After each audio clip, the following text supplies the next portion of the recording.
Zebulon, we identify Zebulon with both the Netherlands and with Belgium, and they are together in the Benelux Union, which includes the Netherlands, Belgium, and Luxembourg. And it would seem the descendants of Zebulon dominate this union. And originally they were one kingdom, but at that time the Netherlands was predominantly Protestant, whereas in the south, in the Belgium area, there were Roman Catholics. And they did not get along so well, so they separated. Belgium has about 12 million people, but it's quite progressive. They get along quite well, even though they lack mineral resources. They bring goods in, send goods out, they provide services, and they are talented and gifted people. And they are, in their own way, also show aspects of the outgoing and enterprising, innovative tribe of Zebulon. We should also note the inner workings of the family of Jacob and his wives, because this also reflected upon the tribal aspects and the tribal characteristics of his descendants.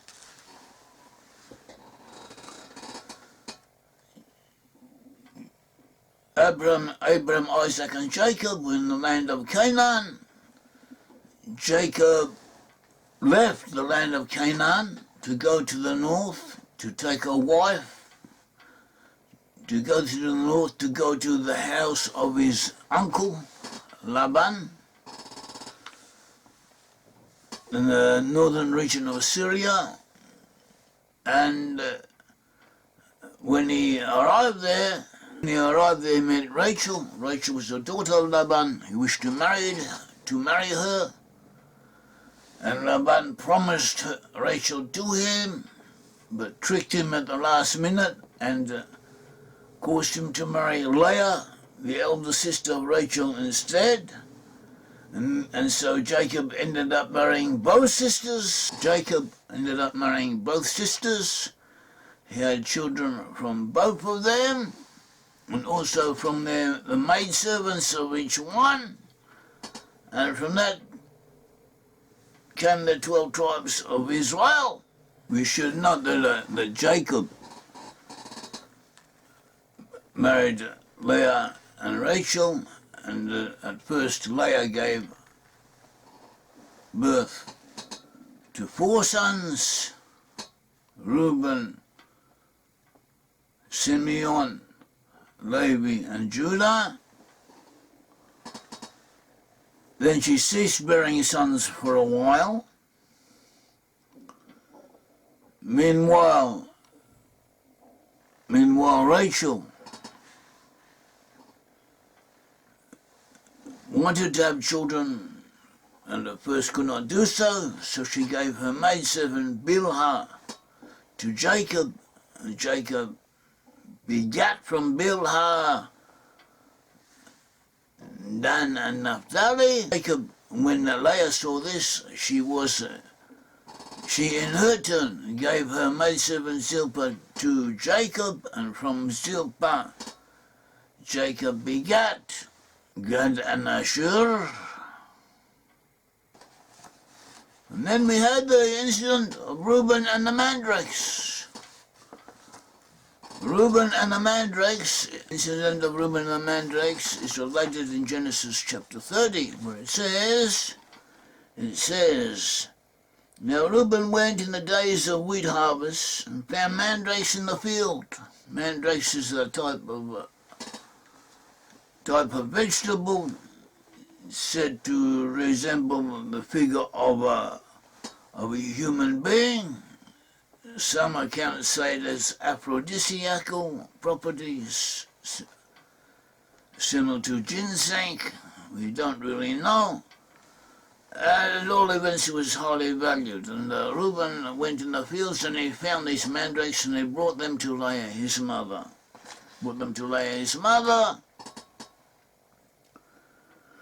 And they brought them to his mother Leah. Then Rachel saw this, so Rachel said to Leah, "Please give me some of your son's mandrakes." But Leah said, "Is it a small matter that you have taken away my husband?" Leah, apparently Jacob was giving attention to Rachel, but Leah resented this, and in her eyes she was the first wife, and it was as if Rachel was taking her husband away from her. So she said, is it not enough that you're taking your husband, my husband? It's not enough that you're taking my husband away from me. You also want the mandrakes of my son?" Rachel said, "Therefore he will lie with you tonight for your son's mandrakes." When Jacob came out of the field in the evening, when he returned home, Leah went out to meet him and said, "You must come in to me, for I have surely hired you with my son's mandrakes." And he lay with her that night. And God listened to Leah, and she conceived and bore Jacob a fifth son. As Leah said, "God has given me my wages, because I have given my maid to my husband." So she called his name Yisachar, meaning pay a wage, pay a reward.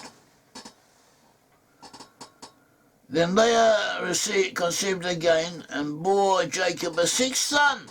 And Leah said, "God has endowed me with a good endowment.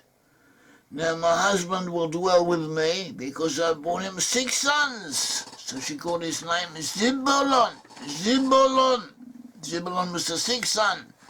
The name Zebulon connotes fertility. The gift of fertility, Zebulon. We see from this that Leah was jealous of her sister. She was possessive, and she had the desire to spread her bounty, to aggrandize herself, to have more and more children as much as possible, which is a good thing, but also shows a certain personality trait of wanting more and more. And Leah had this trait, and she used it in a good way. She was possessive, and she was assertive, and she was outgoing, enterprising, and she exhibited these qualities just before giving birth to her last two sons, Issachar and Zebulun. And it appears that these qualities came through in her sons, and these two sons of hers. Afterwards, Leah also had a daughter named Dinah, whereas Rachel gave birth to Joseph and then to Benjamin. Concerning Zebulun, their father Jacob prophesied about him. He said in Genesis 49, verse 13, Zebulun will dwell on the shores of the sea. Zebulun will dwell on the shores of the sea. Half yamim it says in Hebrew. Half yamim on the shores of the sea. He will be a harbour for ships. Ships shall come to him. It will be a harbour for ships. And his boundary will be at Sidon. That's what it says. So here we have three aspects concerning Zebulun. Shall dwell on the shores of the sea. He shall be a harbour for ships. His boundary shall be at Sidon. We find all of these three determinants, these three indications of location, in the Netherlands. The Netherlands is on the seashores. 1/3, more than 1/3 of the land of the Netherlands where people live is below sea level. Another third is only about a foot above sea level. 2/3 of the land, the areas where all the people dwell, needs dikes, it needs dams, these dikes around the coast to keep the sea out. And a good portion of the land there has recently been recovered from the sea. The land it was originally covered by the sea, relatively shallow. They built dikes, they built these walls with sluices to drain out the water, and they have windmills and other waterworks that pump the water out all the time, and that ultimately creating dry land which they live on, they farm on. And most of the people are there, and most of the land, perhaps nearly all the land of the Netherlands, the subsoil is sea sand. They literally live on the shores of the sea. And this is known, this is a feature of the Netherlands. They are proud of it, proud of their waterworks. They advertise it as a tourist attraction. They take people around and show it to them. It is one of the wonders, one of the 7 wonders of the earth. A great nation, more than 20 million people. The Netherlands was important in history. They were born seafarers. They had an empire. At the beginning they colonised New York. New York was originally named New Amsterdam. They had colonies in North America. They had colonies in India. The Ceylon originally belonged to the Netherlands. So did Indonesia. Indonesia was known as the Dutch East Indies. So too in Africa, in South Africa. South Africa was founded by people from the Netherlands, along with others from Germany and France, and then from England. And they were living on the seashores. And that was the promise given to them. And that was the promise given to Zebulon. And they had names relating them to Zebulon, confirming it. And also in this blessing of Jacob to Zebulon, he says he will dwell on the seashores and it will be a harbour for ships. And the coast opposite of the Netherlands is a harbour for ships. Rotterdam was for quite a good while the biggest port in the world for ships, and it still is the largest port in Europe. Its boundary will be at Sidon. The area to the east of the Netherlands was settled by people from Sidon. Sidon was a Phoenician city on the coast of Lebanon. It was the primary, the first city of the Phoenicians, Sidon. After that, they also had Zoar, Tyre in English, and other cities. But Sidon was the first one. The people from, and at one stage, all the members, all the Phoenician peoples of those different cities were known as Sidonian, referred to Sidon as a mother city, because they all came out of Sidon, and they settled in Germany. And Hamburg was originally a Phoenician settlement known as Kordash or Sordash, whose name might derive from Sidon. And you had the Sudini on the north coast, into the northeast of Hamburg, and you had other settlements named after Sidon in that area. The linguist Theo Brit-Am has done academic work proving that the word Phoenicians and also Carthaginians, descendants of the Phoenicians, settlers in that region and throughout the north, and that they left linguistic traces in the local languages. So too the Bible speaks of this. If you look at the book of Obadiah, one of the prophets in the Bible, Obadiah, one of the minor prophets, and he speaks of his first exile, which are from the Canaanites at Zarephath, and the commentators, so there's the early Jewish commentators, especially in the Middle Ages after him, Abarbanel in the 1600s, also the Radak and others, famous classical Jewish commentators,